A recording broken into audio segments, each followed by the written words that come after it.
sector commander ng MMDA ang naaresto.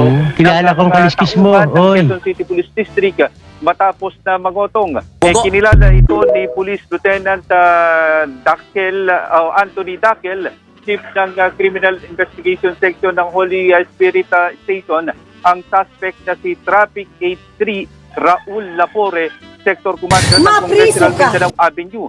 Sa investigasyon, kaninang 1:00 ng madaling araw, nakatanggap ng reklamo mga pulis mula sa isang truck driver na kinukutungan sila ng mga tauhan ng MMDA. Dahil dito sa operations ng QCPD kaninang 3:40 ng umaga at pagsapit sa Congressional Avenue, isang truck na naman ang pinara na nakapwesto na traffic enforcer.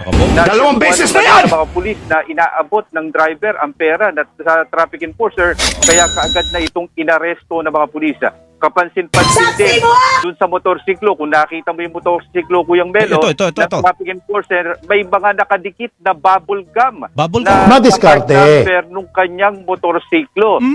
Modus mo na ito ng mga tiwaling enforcer para hindi Magaling kang kupal ka. ng mga truck driver na kanilang kinukutungan yung numero ng motorsiklo, yung parang pinaka-body number.